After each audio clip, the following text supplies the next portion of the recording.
बहुत ज़माना पहले की बात है। एक गरीब बच्ची रहती थी जिसका नाम कैरन था।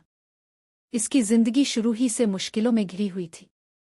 इसकी माँ का इंतकाल हो चुका था और बचपन में ही वो नंगे पांव गांव की गलियों में घूमती रहती थी। इसके पास पहनने को ढंग के कपड़े नहीं थे और ना ही जूते। गांव वाले अक्सर इस पर तरस खाते, मगर कई लोग इसे हिकारत की निगाह से भी देखते। एक दिन गांव के एक नेकदिल मोची ने इसे देखकर रहम किया। इसने पुराने कपड़े के टुकड़ों से एक जोड़ा जूते बना दिए। ये जूते सुर्ख रंग के थे, बेडेंगी और सादा, मगर कैरन के लिए ये सबसे कीमती चीज थे। वो उन्हें बड़े फखर से पहनती और हर जगह दिखाती। अगरचे लोग कहते कि ओ सुर्ख जूते एक बच्ची को ज़ेब नहीं देते, खासकर चर्च में तो हरगिज नहीं, मगर कैरन को उन बातों की परवाह न थी। कुछ अरसे बाद किस्मत ने करवट ली। एक दौलतमंद और उम्र रसीदा खातून गांव में आई। इसने इस यतीम बच्ची को देखा और उस पर तरस खाकर अपने साथ ले गई। यूं कैरन को एक नया घर, अच्छे कपड़े और नर्म जूते मिल गए। लेकिन इसके दिल में अब भी अपने पुराने सुर्ख जूते बसे हुए थे। वो उन्हें भला ना सकी। जब कैरन की कबूलत ईमान कन्फर्मेशन का दिन आया तो बूढ़ी औरत ने इसे एक खूबसूरत सफ़ेद लिबास खरीद कर दिया। वो इसे मोची के पास ले गई ताकि नए जूते भी बनवा सके। दुकान में कई जूते थे, मगर कैरन की नज़रें सिर्फ एक चीज़ पर टिकी रहे, चमकते हुए सुर्ख चमड़े के जूते। वो उन्हें हासिल करने पर बज़िद हो गई। बूढ़ी औरत की आंखें कमज़ोर थीं, वो रंग साफ नहीं देख सकी और यूं गलती से कैरन को वो सुर्ख जूते मिल गए। चर्च के दिन जब कैरन वो जूते पहनकर आई तो लोग हैरत ज़दा रह गए। इतने मुक़द्दस दिन पर हर कोई सादा और काले जूते पहनता था, मगर कैरन के कदम सुर्ख रोशनी की तरह चमक रहे थे। लोगों ने सरगोशियां की, मगर कैरन को सिर्फ अपने जूतों की चमक अजीज थी।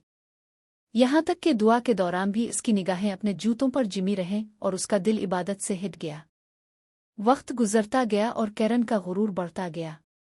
महफिलों में वो बस नाचती और अपने सुर्ख जूतों की नुमाइश करती। एक दिन जब वो एक बड़ी तकरीब में पहुंची तो चर्च के दरवाजे पर एक पुरस्रार सिपाही खड़ा था। इसने झुककर उसके जूतों को देखा और सरगोशी की। कितने शानदार जूते हैं नाचने के लिए। ये कभी नहीं उतरेंगे जब तक तुम नाचती रहोगी।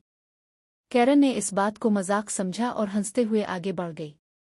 लेकिन जैसे ही महफिल में मौसीकी बजने लगी, एक अजीब बात हुई। इसके पांव खुद ब खुद हरकत करने लगे। वो नाचने लगी और नाचती ही गई। चाहा कि राग जाए, मगर ना रुक सकी।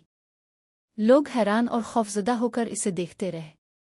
वो नाचते नाचते हाल से बाहर निकल गई, गलियों में घूमती रही, फिर खेतों और जंगलों में जा पहुंची। दिन हो या रात, धूप हो या बारिश, वो राख ना सकी। इसके पांव खून से भर गए, मगर जूते नाचते ही रहे। थक कर वो रोती और फरियाद करती, ए खुदा, मुझे मुआफ कर दे, उन जूतों को मुझसे दूर कर दे। मगर जूते इससे चिमटे रहे और इसे आगे ही आगे घसीटते गए। आखिरकार वो हांपत्ती कांपती एक जल्लाद एक्सिक्यूशनर के घर जा पहुंची। वो जमीन पर गिर पड़ी और चीख कर बोली, बराहे करम, उन जूतों को काट दो, मुझे इस अजाब से नजात दो, बढ़िए। जल्लाद ने इस पर रहम किया। इसने कुल्हाड़ा उठाया और एक ही वार में जूते समेत इसके दोनों पांव काट दिए। कटे हुए पांव उन सुर्ख जूतों के साथ खुद ब खुद नाचते हुए दूर निकल गए। कैरन जख्मी थी, मगर आखिरकार आज़ाद हो गई। इसके बाद वो बैसाखियों के सहारे चलने लगी। इसने गुरूर छोड़ दिया और अपनी बाकी जिंदगी आजिज़ी और इबादत में गुजारने का फैसला किया। वो चर्च में खिदमत करने लगी, झाड़ू देती, मोमबत्तियां साफ करती और खामोशी से दुआ करती। अब वो फखर से खाली और आजिज़ी से भरपूर थी। एक इतवार की सुबह चर्च की घंटियां बजने लगे। कैरन का दिल चाहा कि वो चर्च जाए, मगर इसे अपना माज़ी याद आया और वो घर ही में दुआ करने लगी। अचानक इसके कमरे में नूर की एक किरण उतर आई। कमरा रोशन हो गया और उसके दिल को एक अजीब सा सुकून मिल गया।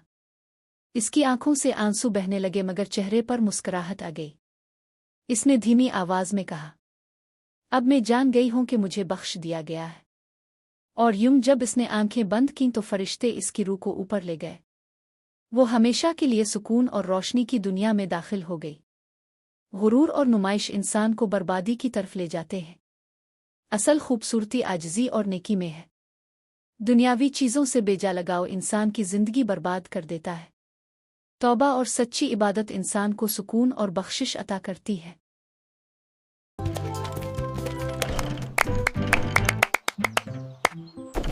Subscribe to my channel.